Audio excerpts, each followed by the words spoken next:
बिस्मिल्लाहिर्रहमानिर्रहीम। अस्सलाम वालेकुम स्टूडेंट। आज के इस लेक्चर में हम लोग बात करेंगे रोटेशनल काइनेटिक एनर्जी से मुतल्लिक। स्टूडेंट, अगर एक ऑब्जेक्ट लीनियर मोशन परफॉर्म कर रहा हो तो उस मूविंग ऑब्जेक्ट के पास जो काइनेटिक एनर्जी होती है उसको हम लोग नाम देंगे ट्रांसलेशनल काइनेटिक एनर्जी का।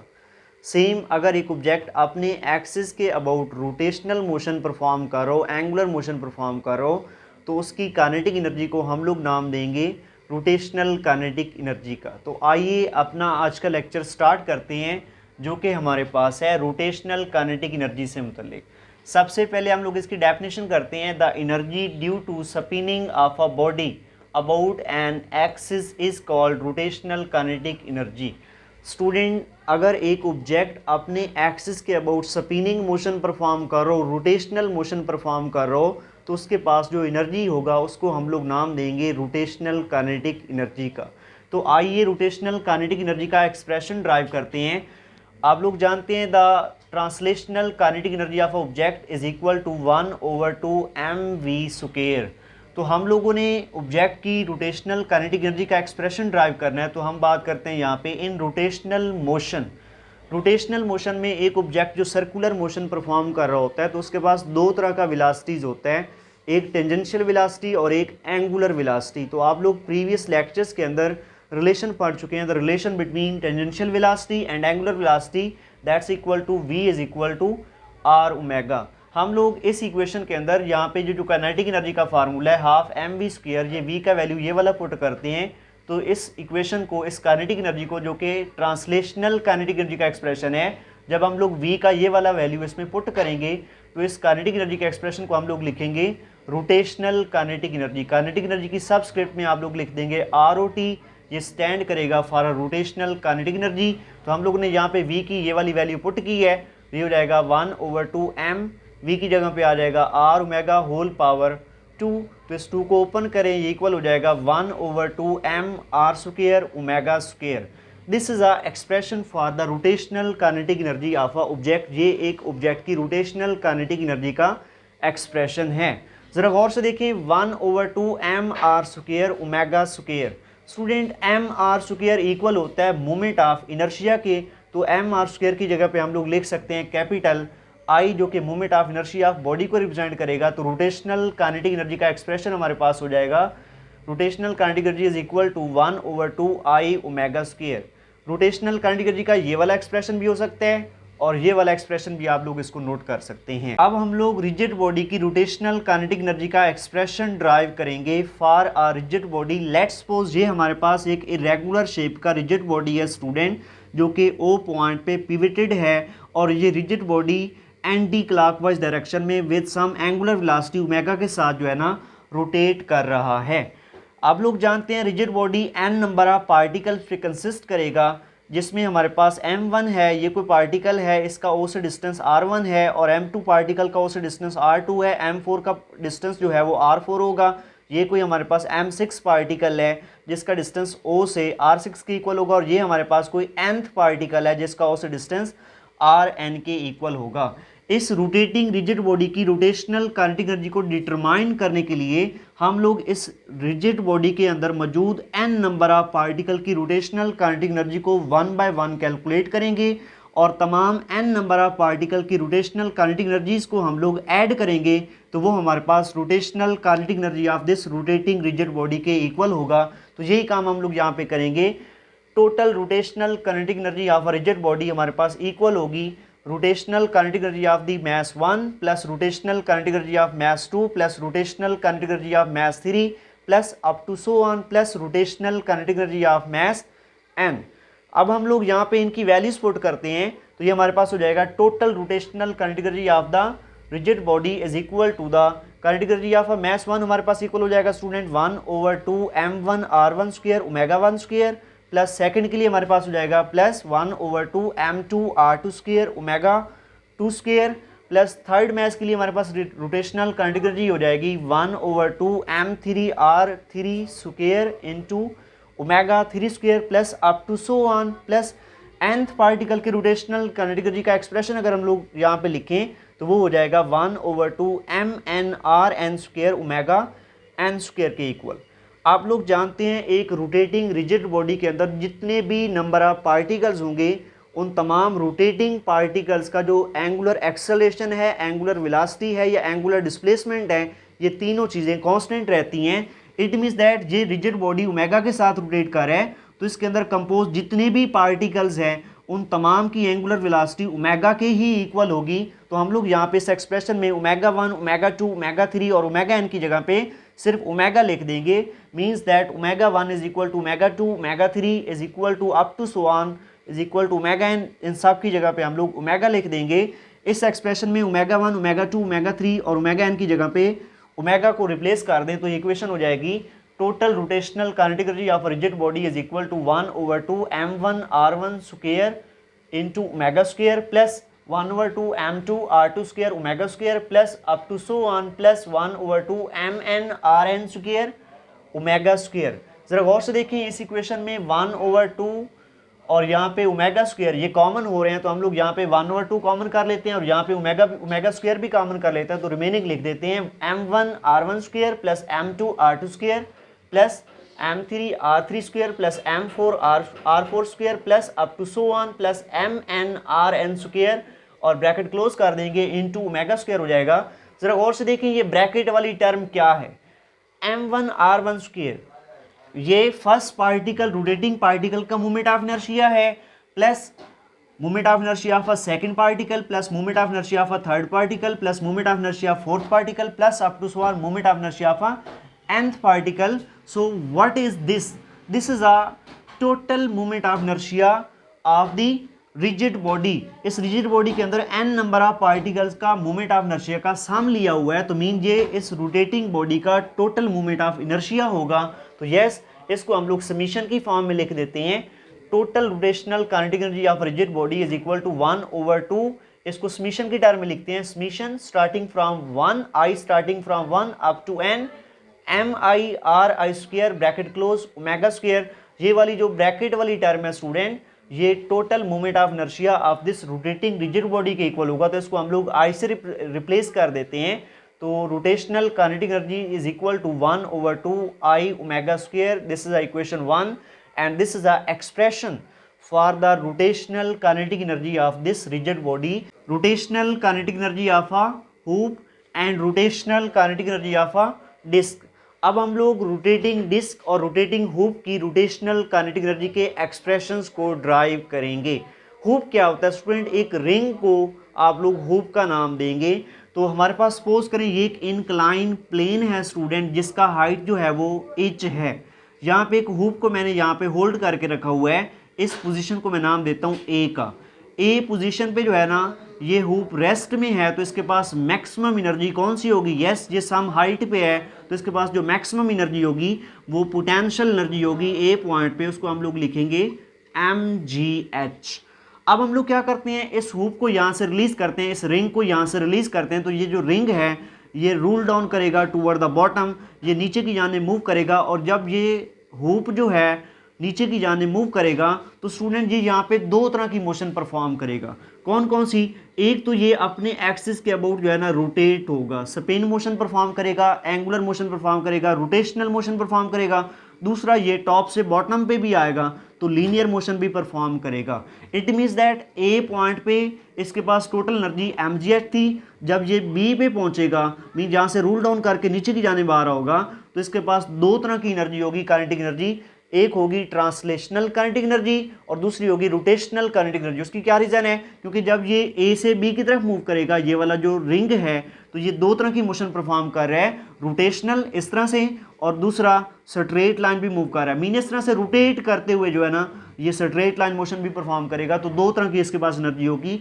अगर हम लोग यहाँ पे law of conservation of energy apply करें तो इसकी जो ए पॉइंट पे मैक्सिमम एनर्जी थी पोटेंशियल एनर्जी वो किसकी इक्वल होगी, yes rotational kinetic energy plus translational kinetic energy के इक्वल होगी। इस एक्सप्रेशन को हम लोग इक्वेशन 1 का नाम दे देते हैं। तो पोटेंशियल एनर्जी का अगर हम लोग यहाँ पे इसका वैल्यू पुट करें वो हमारे पास होगी mgh। रोटेशनल काइनेटिक एनर्जी का एक्सप्रेशन क्या होता है आप लोग ऑलरेडी डिराइव कर चुके हैं, 1/2 i omega square plus translational kinetic energy का एक्सप्रेशन क्या होता है 1/2 mvh स्क्वायर। यहाँ पे v की सबस्क्रिप्ट में मैंने यहाँ पे h लिख दिया, small h representing the hoop, this is a vh velocity of a hoop, यहाँ पे हम लोग हूप का वेलोसिटी फाइंड करेंगे at a bottom B point पे। इस रोटेटिंग हूप का कितना वेलोसिटी है या किस वेलोसिटी के साथ ये बॉटम पे पहुंचेगा, ये वेलोसिटी भी हम लोग हूप का फाइंड करेंगे। तो इसको मैं वी एच से रिप्रेजेंट कर रहा हूँ। इस क्वेश्चन को हम लोग नाम दे देंगे 2 का। देखें रोटेशनल करंट एनर्जी में हमारे पास आई ओमेगा स्क्वायर है, तो आई की वैल्यू हम लोग यहाँ पे पुट करेंगे। ये हमारे पास हूप है, एक रिंग है, तो आप लोग जानते हैं फॉर अ हूप का जो मोमेंट ऑफ इनर्शिया होता है वो इक्वल होता है I is equal to M are square. ये एम आर स्क्वायर की वैल्यू हम लोग यहाँ पे पुट करेंगे इसकी रोटेशनल करंट एनर्जी में। तो रोटेशनल करंट एनर्जी इक्वल हो जाएगी 1/2 आई की जगह पे आ जाएगा m are square into omega square. तो इसको अगर हम लोग नेक्स्ट लिखें, ये हो जाएगा rotational current energy is equal to 1/2 m are square omega square. ये रिलेशन आप लोग पढ़ चुके हैं, v is equal to r omega. तो जरा गौर से देखें, यहाँ पे जो है ये बन रहा है आर स्क्वायर ओमेगा स्क्वायर, तो इसकी जगह पे हम लोग वी स्क्वायर लिख सकते हैं। यस, यही काम हम लोग यहाँ पे करेंगे। तो rotational current energy of hoop हमारे पास इक्वल हो जाएगा 1/2 एम वी स्क्वायर। इस इक्वेशन को हम लोग नाम दे देंगे 3 का। अब इस इक्वेशन 3 को हम लोग इक्वेशन 2 में पुट करेंगे, यहाँ पे रोटेशनल करंट एनर्जी की जगह पे। तो ये एक्सप्रेशन हमारे पास हो जाएगा m g h is equal to 1/2 m v h square plus 1/2 m v h square. Student यहाँ पे मैंने v की सबस्क्रिप्ट में एच लिख दिया क्योंकि हम लोग हूप का केस डिस्कस कर रहे हैं। तो ये जो वेलोसिटी होगी ये हूप की वेलोसिटी होगी। जरा गौर से देखिए, half v m v h square plus half m v h square, तो हाफ हाफ ऐड होके 1 हो जाएगा। तो एक्सप्रेशन बन जाएगा m g h is equal to m v h square. यहाँ पे एम एम से कैंसिल हो जाएगा, तो रिमेनिंग इक्वेशन बच जाएगी v h square is equal to ji h. तो स्क्वायर को खत्म करने के लिए हम दोनों साइड पे स्क्वायर रूट लेते हैं, तो वी एच इक्वल हो जाएगा स्क्वायर रूट जी एच। इस इक्वेशन को हम लोग 4 का नाम दे देंगे। This is the expression for the velocity of this hoop at a bottom at a point B. इस बी पॉइंट पे, इस इनक्लाइन प्लेन की बॉटम पे इस रोटेटिंग रिंग का जो वेलोसिटी है वो ये होगा V H is equal to ji H. G क्या है? ग्रेविटेशनल कांस्टेंट है, और एच क्या है? ये हाइट ऑफ इनक्लाइन प्लेन है। यहाँ पे हम लोग इन दोनों की वैल्यूज को यहाँ पे पुट करेंगे तो हमारे पास इस रोटेटिंग रिंग का, इस रोटेटिंग हूप का वेलोसिटी हमें मिल जाएगा at a bottom at a point B. अब हम लोग एक डिस्क का रोटेशनल काइनेटिक एनर्जी फाइंड करेंगे। रिंग क्या, एक वायर लें, उसको सर्कुलर फॉर्म में जो है ना बेंड कर दें तो वो एक रिंग है। लेकिन अगर उस वायर का जो इंटरनल पोर्शन है वो अगर फील्ड है तो वो हमारे पास डिस्क हो जाएगी। तो ये हमारे पास एक डिस्क है। अब इस डिस्क का हम लोग बी पॉइंट पे वेलोसिटी भी फाइंड करेंगे और इसका रोटेशनल काइनेटिक एनर्जी का एक्सप्रेशन भी फाइंड करेंगे। लेट्स सपोज सेम हमारे पास एक इंक्लाइन प्लेन है स्टूडेंट, जिसका हाइट जो है वो हमारे पास एच के इक्वल है। अब ए पॉइंट पे हम लोगों ने एक डिस्क को होल्ड किया हुआ है, तो ए पॉइंट पे इस डिस्क के पास कौन सी एनर्जी होगी? यस, पोटेंशियल एनर्जी होगी। उसका वैल्यू क्या होगा? एम जी एच के इक्वल होगा। अब अगर हम लोग ए पॉइंट से इस डिस्क को रिलीज करें तो ये जो डिस्क है ये रूल डाउन करेगी toward the bottom of incline plane. तो जब ये रूल डाउन करेगी तो ये दो तरह की मोशन परफॉर्म करेगी। यस, ये डिस्क अपने एक्सिस के अबाउट रोटेट भी करेगी और ये ए से बी की तरफ भी मूव करेगी, लीनियर मोशन भी परफॉर्म करेगी और रोटेशनल मोशन भी परफॉर्म करेगी। अब यूं कह सकते हैं ये डिस्क रोटेट करते हुए लीनियर मोशन परफॉर्म करेगी कुछ इस तरह से। तो इसके पास जो ए पॉइंट पे मैक्सिमम एनर्जी थी वो एम जी एच थी। तो जब ये रूल डाउन करेगी toward the bottom of incline plane B point की तरफ जब ये मूव करेगी तो इसके पास वो जो पोटेंशियल एनर्जी है वो कन्वर्ट हो जाएगी इसकी काइनेटिक एनर्जी के अंदर।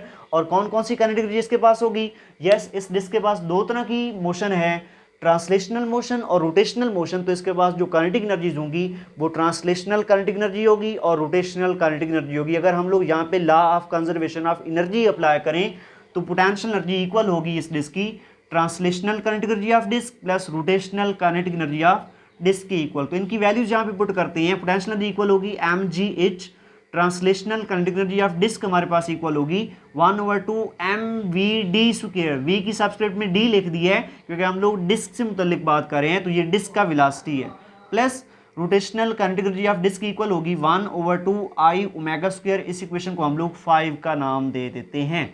सेम अगर हम लोग अब बात करें ये जो rotational kinetic energy of disc है इसको अगर हम लोग यहाँ पे डिटरमाइन करें तो ये हो जाएगा rotational kinetic energy of disc is equal to 1/2 I omega square for a disc. Disc के लिए ये जो आई है मोमेंट ऑफ इनर्शिया उसकी वैल्यू होती है आप लोग पढ़ चुके हैं 1/2 mr²। तो ये आई की वैल्यू पुट करेंगे इसके रोटेशनल काइनेटिक एनर्जी के एक्सप्रेशन में आई की जगह पे, तो ये एक्सप्रेशन हो जाएगा rotational kinetic energy is equal to 1/2 I की जगह पे आ जाएगा 1/2 mr² इंटू ω²। 1/2 से मल्टीप्लाई होगा, ये हो जाएगा 1/4 mr² ω²। स्टूडेंट ये जो r² ω² है ये आप लोग पढ़ चुके हैं, v is equal to r omega. यहाँ पे r² ω² किसकी इक्वल होगा, v² के इक्वल होगा। तो यहाँ पे r² ω² की जगह पे हम लोग पुट कर देंगे v²। तो ये एक्सप्रेशन हमारे पास हो जाएगा rotational kinetic energy of a disc is equal to 1/4 mvd²। r² ω² की जगह पे vd आ जाएगा वेलोसिटी ऑफ अ डिस्क। तो ये हमारे पास rotational kinetic energy of a disc हो गया। तो इसकी एक्सप्रेशन को हम लोग इक्वेशन 5 में यहाँ पे इसकी जगह पे इक्वेशन 5 में इसकी जगह पे यहाँ पे पुट कर देंगे। तो ये एक्सप्रेशन हो जाएगा, इक्वेशन 5 को हम लोग दोबारा से लिख सकेंगे mgh is equal to 1/2 mvd² plus 1/4 mvd²। तो यहाँ पे इसका एलसीएम ले लेते हैं 4, तो ये हो जाएगा हमारे पास 2mvd² प्लस mvd², ये हो जाएगा 3mvd² डिवाइडिंग बाय 4। यहाँ पे हमारे पास m से स्टूडेंट कैंसिल हो जाएगा। रिमेनिंग पोर्शन को अगर हम लोग यहाँ पे vd² का वैल्यू निकालना चाहते हैं, ये 3/4 है, इक्वेशन की दूसरी साइड पे 4/3 हो जाएगा। तो vd² का वैल्यू हो जाएगा 4/3 इंटू जी एच के इक्वल। स्क्वायर को खत्म करने के लिए हम लोग स्क्वायर रूट लेंगे, तो ये vd का वैल्यू हो जाएगा square root 4/3 into g h. इस इक्वेशन को हम लोग नाम देंगे इक्वेशन 6 का, और इसको हम लोग कुछ इस तरह से भी लिख सकते हैं vd is equal to square root 4/3 into square root g h. Square root g h किसकी इक्वल था, यस इक्वेशन 4, ये वी एच की इक्वल था, वेलोसिटी ऑफ हुप था। तो इसकी जगह पे हम लोग लिख सकते हैं square root 4/3 into velocity of a hoop. It means that जो डिस्क की वेलोसिटी है vd वो इक्वल होगी किसके,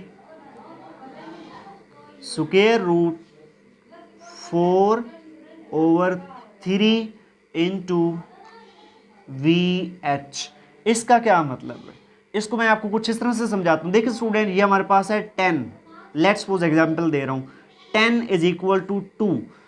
क्या ये करेक्ट है कि 10 2 के इक्वल होता है, नहीं। लेकिन अगर इसको मैं 5 से मल्टीप्लाई कर दूँ, मीन अब देखें 2 10 के इक्वल है, लेकिन कब, जब 2 को 5 से मल्टीप्लाई करेंगे। सेम उसी तरह से वी एच vd के इक्वल है, लेकिन कब, जब vh को स्क्वायर रूट 4/3 टाइम मल्टीप्लाई करेंगे। जिस तरह से देखें यहाँ पे 2 10 के इक्वल था, लेकिन जब 2 को 5 से मल्टीप्लाई करें, इट मीन्स दैट 2 10 से लेस है।